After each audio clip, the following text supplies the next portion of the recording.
Hi, this is Maya Lucia, and you're listening to WBCA 102.9 FM Boston. And this is my song, You're Ruining It.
You are listening to WBCA 102.9 FM, Boston's community radio station. My name is Emily, and I have Maya Lucia here with me today. Hi. Thank you for being here. Thanks for having me. So you're on tour currently. I am, yes. How has that been going? It's good. I think, so this is our second tour that we've done, and we've definitely learned a lot in terms of like logistics of like, the West Coast is very large and takes a long time to drive around. So we used to be doing like, we would like play a show and then drive for like 9 to 12 hours between like Los Angeles to like San Francisco or San Francisco to Denver. And now we know not to do that. So this has been much better in terms of driving experience. So we're doing good. We have 2 shows left, but things have been going well. Yeah. Cool. Yeah. What's been your favorite show that you've played so far? Oh, I really liked Columbus, Ohio. I've never played there before.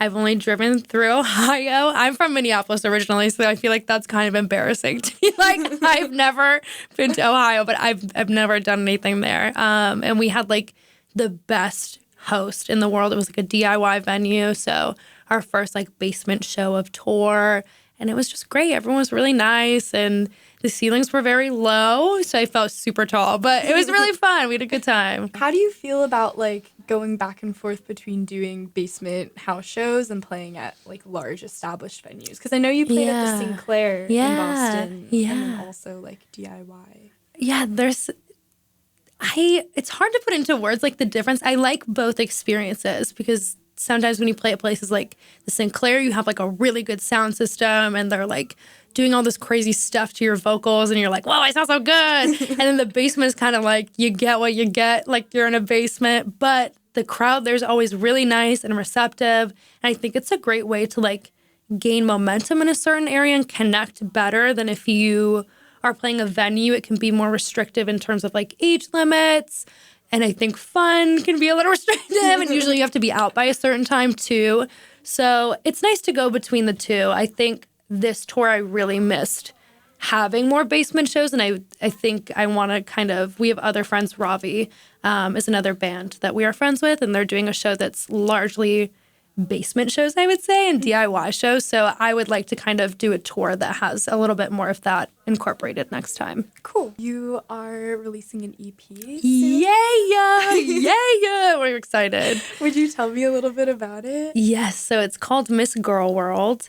I think it has 7 songs on it or so. And we recorded this all remote. And we were trying to release it to coincide with our fall tour. And it just stressed me out because we're like, we're going to release it. And it's like, okay, if you want to like have a successful release, I feel like at the stage that we are as a band, you need PR and you have to plan. If you want PR, you have to plan like 6 months in advance. And I was like really overwhelmed by like having the tour, driving and like doing that as well and like working on PR. So then we ended up pushing it. And now it's going to be out July 22nd. Our first single is going to be out May 26th, I think. Yeah, it's going to be good. I'm excited to get this out, and then we're working on the next EP already. So awesome. I'm so bad with like the concept of time. So I don't know when that's going to be out, but it will be out probably next year, early spring, I want to say. Cool. Very exciting. Yeah. What is it like being an independent artist? Like, do you do all your own marketing and PR? Or like, who is your support system? Oh, it's been a bumpy road as an artist, to be quite honest, for me personally, at least. I know a lot of bands will have like managers, and usually that's kind of like the first step I would say people take. I don't have a manager. I don't have like any representation of any kind. So any like financing and planning has come from me personally, Maya Lucia, the person and the entity. So, yeah, it's been a lot of like working around that. And I think you learn a lot from other people and other people that are managing other artists that we're friends with and stuff. And for this EP, we will have PR that we're working with, which is so helpful because in the past, it's just been like the most painful experience I've ever been through of like me going to school and then like ending school and then like emailing press for like 6 hours and like eating and going to bed. Like it was like my days every day. And like it's hard to get people to talk to you or like respond to an email because it's like by and large, if you get an email and you're like, I don't know who this is, why would you spend like the 3 minutes of your time to like open a link and listen to a song? So I do get it. But anyways, yes, we will have PR for this one now. But usually it's just like me and then my bandmates when they can help out as well. Cool. Yeah. What's it been like since graduating college? Scary. I think my plans have changed a lot. So originally when I graduated, I was like, I had an internship, and the internship murdered my soul. It just was way too much. And I was like, you know what? I'm going to move back home for a little bit and live with my family. And then me and my band are going to tour. So it'll be like really smart to do that because I won't be paying rent. And then COVID, like 4.0, 5.0 was like Omicron or whatever it was called. And whatever the Delta, I don't know. Those two were like spike. So then we had to cancel like the two things we had planned for like our February tour and like any other dates. So I just ended up pretty much being at home working. And I was like, this kind of sucks. I was like, at first I was like, I can make this work. And then I was like, I have no friends here anymore. It's just me and my drummer who live in Minneapolis. So I was like, that's my only friend, and my family and our dog. Like, so it was really hard. And it's like Minneapolis doesn't really have a DIY scene, or if they do, it's very, very underground. So it just was kind of hard to figure that out. And I felt like I wasn't making the most of my time there just because it was like there was nothing I could do, but also COVID was happening. So that was really rough. I will be in New York starting in June. Yay. So I'm excited for that. And hopefully things start picking up. But it's been a difficult time, I think, and like hard to be kind to myself when I see like other bands that are like situated in New York or Boston or wherever they are, and they're like really picking up momentum. And I'm like, I have been sitting here watching The Sopranos for the past 6 months. I'm on season 3. Like, that's all I have to say.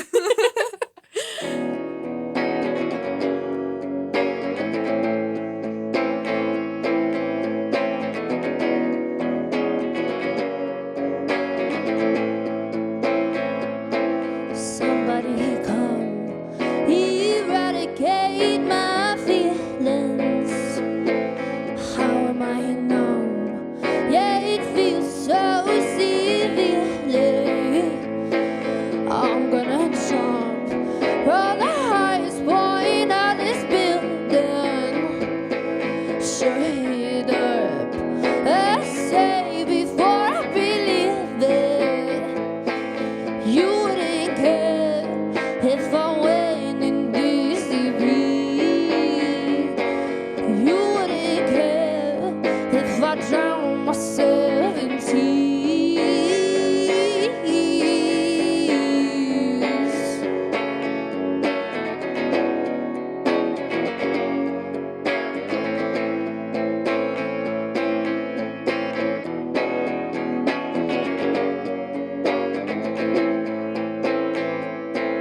Laughing off lies. So you think I don't mean it?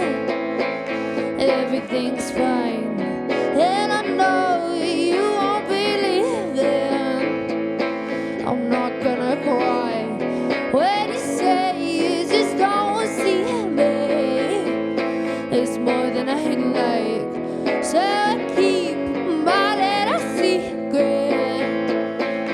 You wouldn't care if I went in DCP.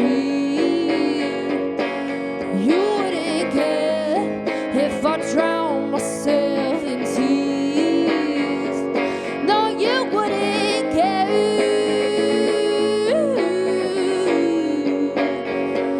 No, you wouldn't care.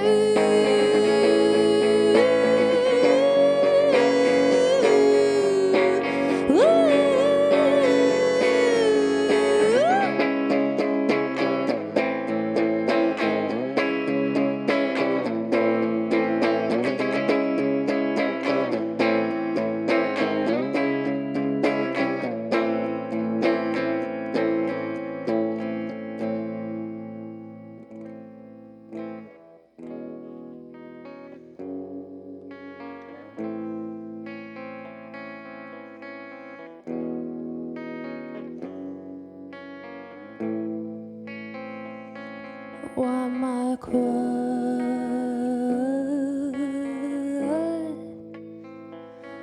Why am I crying?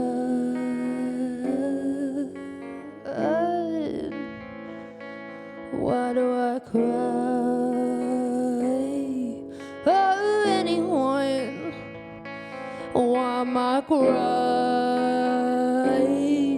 Oh, anyone?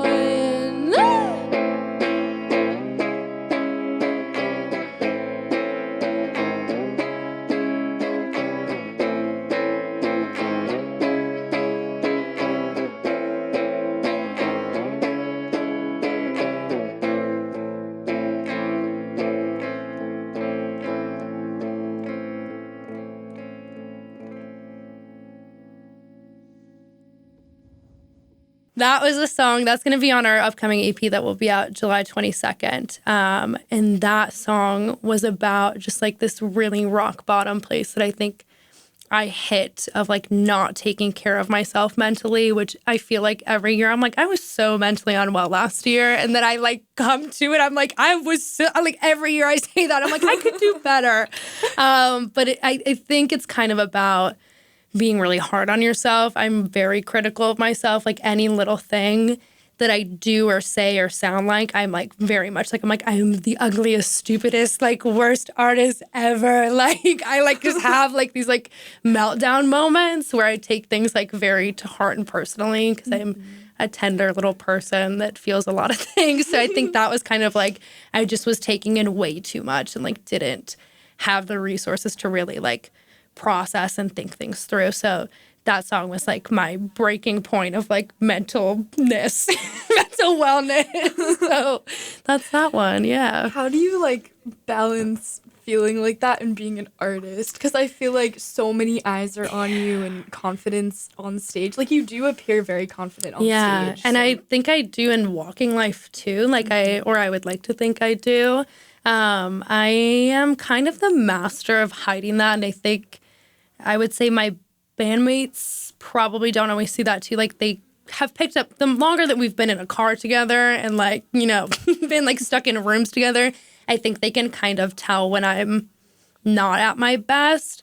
It's really difficult to handle. And I just remember last tour, like I am borrowing a car from my dad. Thank you, Dad. But it is very stressful to be, you know, borrowing someone else's car. And like, I'm the only one that drives it just to make sure nothing happens to it.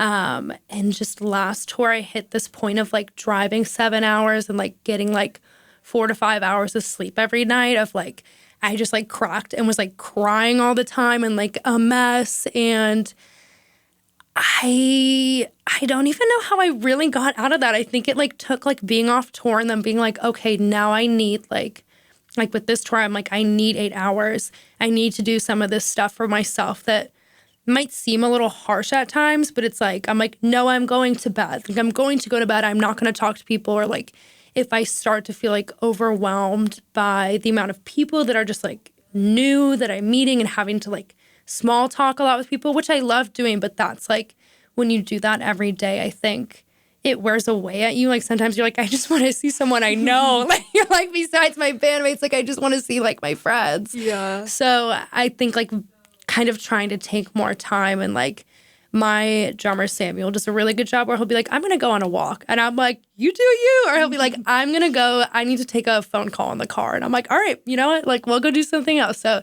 he's someone that I'm like, okay, that's someone that is like knows how to take time for themselves and is like able to separate kind of like our like work environment, I guess, and like input more things that benefit him. So I think it just takes practice. Hopefully next tour I'll be even better.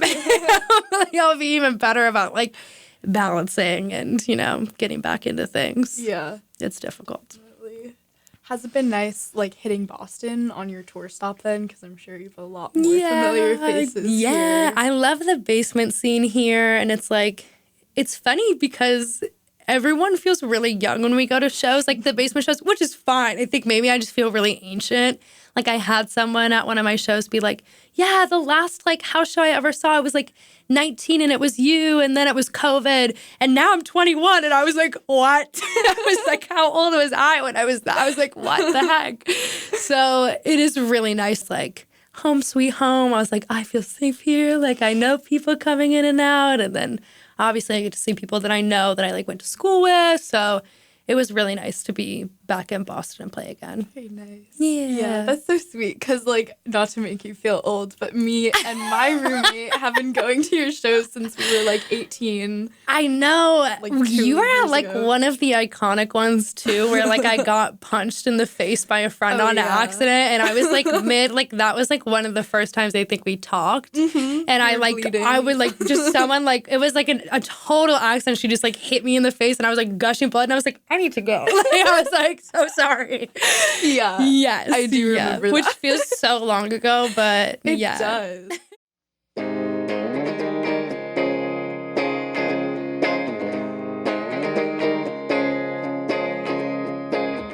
I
And that's a song that we learned for tour. So when everybody flew out to Minneapolis, we learned it there. And that song, I was practicing it recently with our friend Tanner, who's filling in on lead guitar for a show we have in New York. And I was like listening to the lyrics as I was singing it. And I was like, this song is so creepy because I think I manifested a situation. Like the lyrics were just like very much mimicking a current point that I'm at in my life. And I was like, that's unfortunate that I did that to myself. And that song started out too. I wrote that at the end of our last fall tour in like November-ish. And I wrote that. It was like about a time that me and my friend went out when we were in New York. And I was like, we like went to a bar with our friends, and it was kind of a story about like trying to get other people to come with us and being like, oh, I dare you, and like being coy about getting people to come and hang out and play with us in the city. What is most important to you that people take away from your music? Oh, I think that people can find comfort in it. And that's something that when I was driving in my little car today over here, I was like, oh, I do feel kind of, yes, I am freaked out when I can like manifest things like I was talking about earlier with that song. I was like, that's a little freaky. That was a little weird.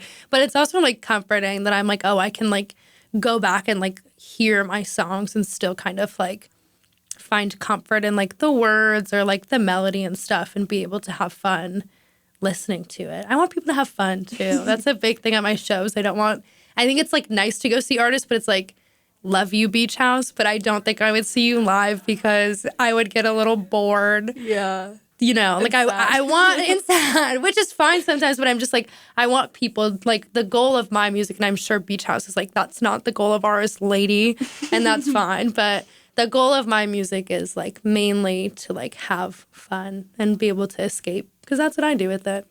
Nice. Yeah. I like that. Yay. Oh my God, I said something wrong. All my friends get mad when I go off. I'm sorry, I'm sad. It's really my bad. I'm sorry, I'm sad. I'm ruining it. Teenage pain. I'll never go away. Lashing out like everything.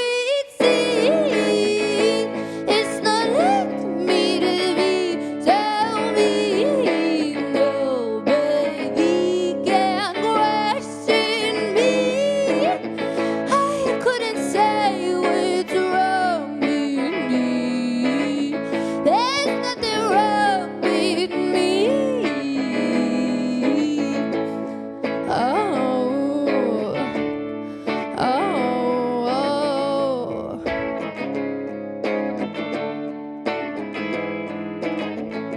oh my God, I've done something wrong. Not surprised at all.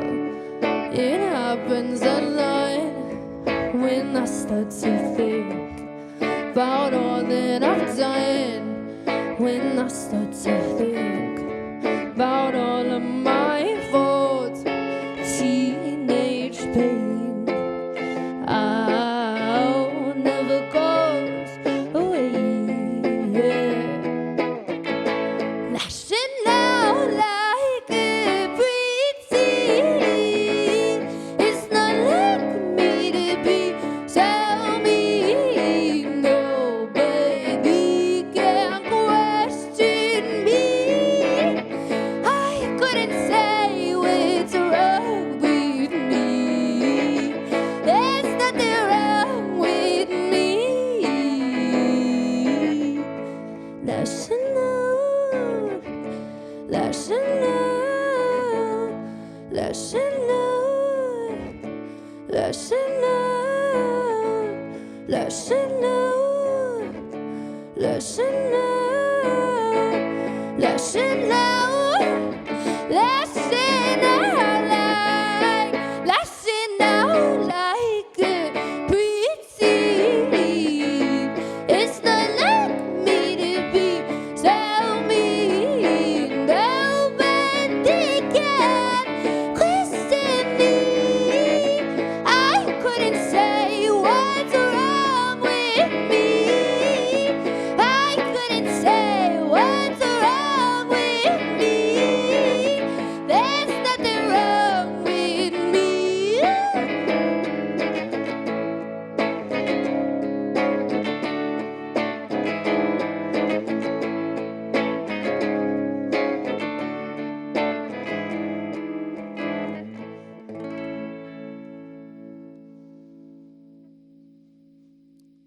So that song was kind of about just feeling like you're messing up a lot and reverting back to teenage ways of like being angsty. Classic.